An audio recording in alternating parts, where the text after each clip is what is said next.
Shalom, shalom, shalom, shalom, shalom, shalom, bien-aimés, shalom à tous ceux qui, en cette journée, je bénis le nom du Seigneur pour votre vie, pour la nuit, parce que Dieu a permis à ce que vous vous réveillez ce matin pour évacuer vos préoccupations, évacuer à chacune de vos préoccupations. Et ça, c'est une grâce. Je dis merci à Dieu. Merci Seigneur Jésus-Christ pour la vie de mes frères et de mes soeurs. Merci Seigneur Jésus-Christ pour la vie de tous ceux-là, même Seigneur Jésus-Christ, qui sont en train de me regarder ou sont en train de se lever pour aller au travail. Merci Seigneur pour la vie. Bénis-les dans le nom de Jésus-Christ. Amen. Ce matin, je voudrais vous lire un passage. Matthieu 24. Chapitre 24, verset 1, et on va progresser. Et comme Yeshua s'en allait en sortie du temple, les disciples s'approchaient pour lui en faire remarquer les constructions. Mais il a dit: voyez-vous tout cela? Je vous le dis en vérité, il ne restera pas ici pierre sur pierre qui ne soit renversé. Ça, c'est une partie qui m'intéresse tellement, elle m'intéresse tellement que j'ai envie de vous faire partager cela ce matin. Si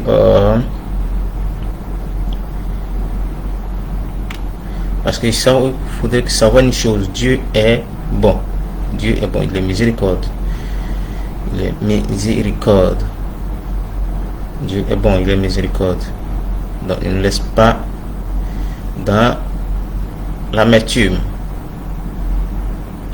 Ok. Au chapitre 25, que j'ai sauté le chapitre 24. Alors le royaume des cieux sera semblable à 10 vierges qui ayant pris leur lampe, allaient à la rencontre de l'époux. 5 d'entre elles étaient folles et 5 sages. Ici, les folles, c'est, excusez-moi de le dire, mais les folles, c'est ici pour être encore plus clair sur l'évangélisation. Ici, les folles, c'est nous qui n'avons pas encore décidé d'aller évangéliser, d'aller parler de Dieu à nos frères et sœurs, d'aller parler de Dieu à tous ceux-là même qui nous entourent. Tout cela même lorsque vous êtes dans des églises, dans les synagogues, vous êtes en train d'adorer Dieu et d'autres personnes sont assises à la maison. Donc nous qui avons le titre de chrétiens, qui ne partons pas évangéliser, nos frères et sœurs, en disant que nous sommes en conflit avec nos frères et sœurs, c'est à nous que ce message adresse. Les folles, c'est nous. Et les sages, c'est ceux qui ont compris cette manière, cette vocation d'aller évangéliser, de marcher selon la parole de Dieu, de marcher, de faire ce que Jésus-Christ les a dit. Je vais vers le Père et je vous enverrai l'Esprit Saint. Allez partout dans le monde, mais nous allons dire allons partout dans le monde. Parlons de la parole de Dieu, parlons de Dieu à nos frères et sœurs. Et j'en viens. Les folles, en prenant leur lampe, ne prirent point d'huile avec elles. Les folles, en prenant leur lampe, ne prirent point d'huile avec elles. On a compris la parole de Dieu. On a compris ce que Dieu dit. Mais on ne s'est pas encore levé pour aller évangéliser. On ne s'est pas encore levé pour aller faire ce que Dieu attend de nous. Dieu attend de nous Dieu attend à ce que nous soyons des vases d'honneur. Dieu attend à ce que nous soyons des piliers pour lui. Dieu attend à ce que nous soyons un fondement pour lui. Et nous avons compris, mais nous ne sommes pas encore levés pour aller faire ce que Dieu nous a mandaté. Et bien aimé, si tu ne l'as pas encore fait, commence à le faire. Si tu ne l'as pas encore fait, commence à te lever et aller dire à ton frère, ma soeur, Jésus t'aime. Dieu veut que tu viennes à lui. Dieu veut que tu viennes habiter en lui. Ok, donc je vais continuer. Comme l'époux Thaddée, toutes sans soupir et s'endormir. Au milieu de la nuit, on cria, voici l'époux, allez à sa rencontre. Alors toutes ces vierges se réveillaient et préparaient leurs lampes. C'est ce qui est important. Les folles disent aux sages, donnez-nous de votre huile, car nos lampes s'éteignent. Les sages répondirent, non, il n'y aura pas assez pour nous et pour vous. Allez plutôt chercher ceux qui en vendent et achetez-en pour vous. Pendant qu'elle allait acheter, l'époux arriva. L'époux arriva. Celle qui était prête entrait avec lui dans la salle des noces et la porte fut fermée. Plus tard, les autres vierges vinrent et dirent, Adonai, ouvre-nous. Mais il répondit, je vous le dis en vérité, je ne vous connais pas. Bien aimé, une des choses de Dieu, une des choses que Dieu nous a mandaté, c'est de gagner des âmes. Une des choses que Dieu nous a donné, c'est de vraiment aller parler de lui. Vous savez, quand lorsque une personne veut construire une maison, la personne a besoin d'argent pour acheter un terrain. Mais sur ce côté, Dieu nous a déjà donné le terrain. À nous maintenant de chercher l'argent pour y construire. Donc ici, dans le spirituel, l'argent c'est quoi ici? Ici, on parle de l'évangélisation. Donc Dieu t'a donné le terrain, elle est vaste. Donc chacun peut aller évangéliser. Lève-toi et prends ton acte. Lève-toi et prends ton courage. Ne dis pas que non, j'ai honte. Écoute-moi, si tu as honte, tu ne vas pas avoir de l'argent pour construire, tu ne vas pas avoir de l'argent pour manger, pour te nourrir. Dieu a besoin de toi, il a besoin de moi, il a besoin de chacun de nous. Donc le terrain est là, à nous maintenant de construire. Donc à nous maintenant de nous lever et aller parler de Dieu à nos frères et ceux qui sont encore dans le monde. Ils ont entendu, mais ils n'ont pas encore pris conscience. Nous sommes des gagneurs d'âmes. À nous maintenant d'aller gagner des âmes pour envoyer à Christ.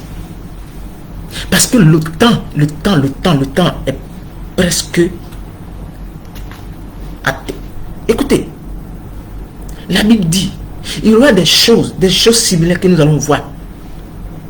Mais cela ne veut pas dire encore que c'est la fin ou bien c'est le commencement de la détruction, ou bien c'est le commencement de la fin, ou bien c'est la fin. Non. Il dit, vous allez voir toutes ces choses. Vous allez voir toutes ces choses. Vous allez voir des tremblements de terre. Vous allez voir des nations qui vont s'élever contre nations. Vous allez voir des hommes qui vont s'élever contre autres. Mais ça encore, ce n'est pas encore le début. Ce n'est pas encore la fin. Écoutez, tant que tu ne prends pas ton courage pour te lever pour aller évangéliser, nous partons derrière les marabouts. Nous partons derrière des personnes que on va demander, non, je vais avoir de l'argent. Il te dit ce qu'il faut. Oui, le diable te dit ce qu'il faut. Et tu es apte à faire cela. Il dit non, la nuit, il faut te réveiller, tu vas aller dans un cimetière. Et tu te lèves la nuit, tu t'entres dans un cimetière. Mais ce comportement-là, si tu prends ce comportement-là, et Dieu dit, va évangéliser, et tu vas évangéliser, penses-tu que ce n'est pas nécessaire? Il te dit, le marabout te dit, il dit, déshabille-toi dans la nuit, dans l'obscurité, mais tu te déshabilles, et puis tu es content, tu n'as pas honte. Mon frère, cet engagement-là, prends cet engagement-là, et lève-toi, va faire pour l'œuvre. Va battre des campagnes pour l'œuvre. Va battre des campagnes pour attirer des âmes, pour envoyer à Christ et non aux démons. Parce que le temps qui est là, écoutez, le diable, il ne veut pas être le seul à être jugé. Il va envoyer beaucoup de personnes avec lui pour être jugé. Mais moi, je ne serai pas dans ce cas. Moi, je me lève aujourd'hui et je dis non, le diable ne peut pas décrire ma vie. Le diable ne peut pas contester ma vie. Non, ma vie, Dieu m'a donné la possibilité. Donc, je me lève aujourd'hui pour aller faire l'œuvre de Dieu. Quand le marabout se lève, il te donne des prescriptions. Déjà, l'argent, tu ne l'as pas encore vu. Mais tu crois que tu vas avoir de l'argent. Crois en Christ que tu seras sauvé. Et aïe, va, levez-nous. Levons-nous. Levez-vous. Et allons évangéliser. Ça ne t'écoute rien. Ça ne t'écoute pas 1000 francs, ça ne t'écoute pas 10 000, ça ne t'écoute pas 1 million.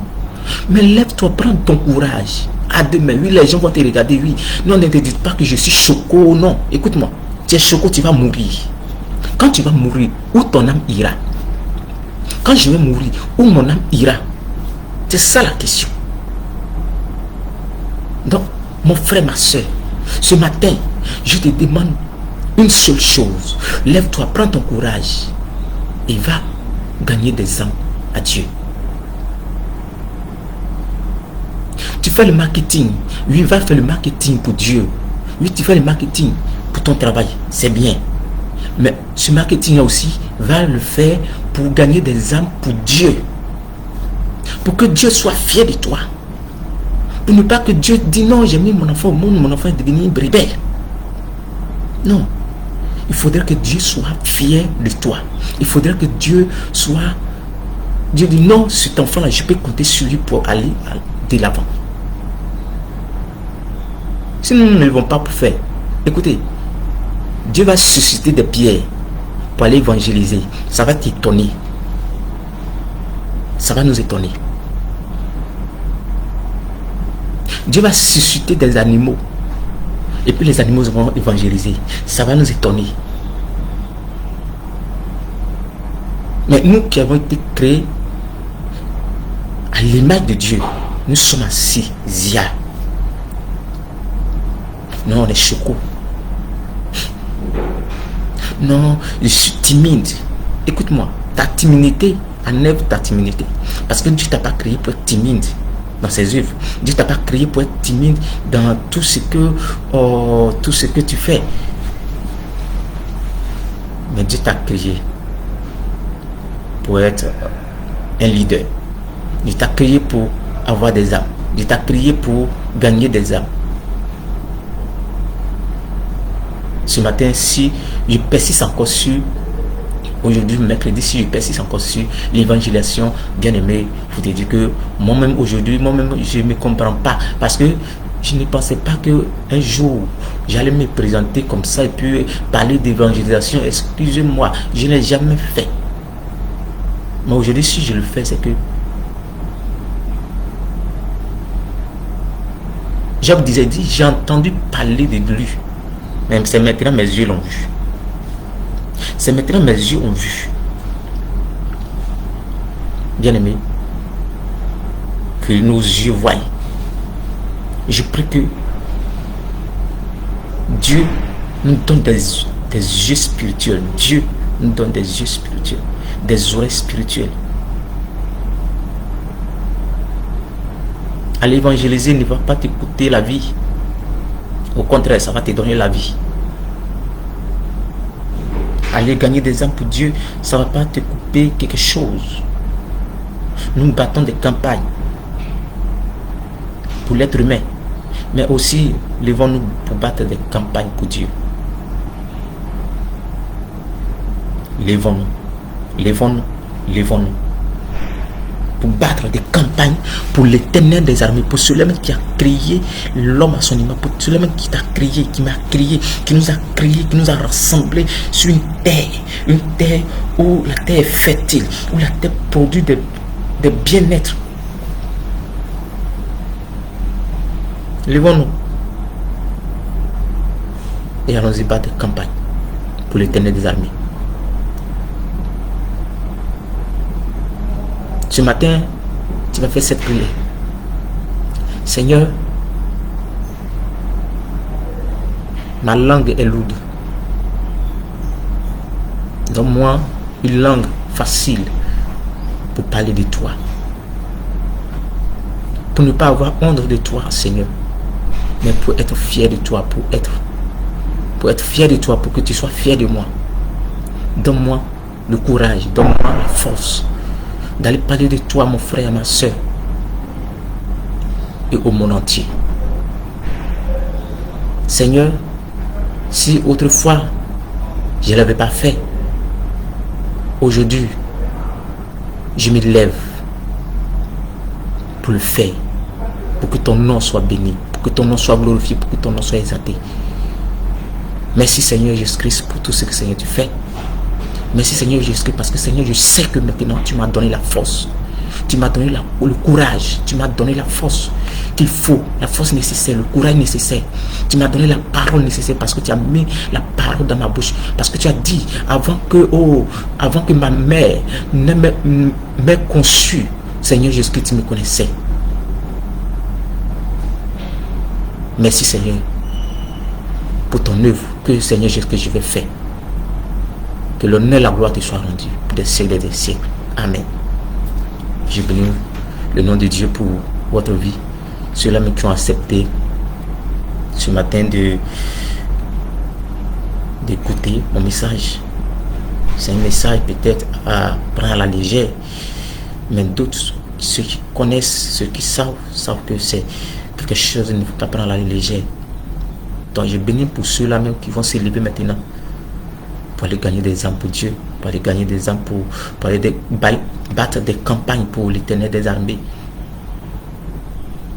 Celui-là même qui nous a donné le souffle de vie, celui-là même qui nous a donné la force de nous lever chaque jour. Merci, que Dieu vous bénisse, que Dieu bénisse les hommes de Dieu. Oui, parce que les hommes de Dieu, les vrais hommes de Dieu qui sont levés pour évangéliser, pour donner le temps à Dieu, c'est pas parce qu'ils ont échoué dans la vie, mais c'est parce qu'ils ont compris. Ils ont compris l'importance de l'évangélisation. Que l'Éternel des armées bénisse tous les hommes de Dieu, tous ceux-là qui ont compris. Et bénisse ceux-là qui n'ont pas encore compris, parce que maintenant ils comprendront qu'il faut s'élever. Je dis merci à mon père, à un de mes pères, monsieur Kofi Serge et monsieur le pasteur Bolobi. Que Dieu vous bénisse, que Dieu vous donne toujours cette capacité de me donner des conseils, de m'apporter un plus, de me soutenir dans la prière. Que Dieu vous bénisse. Shalom, shalom.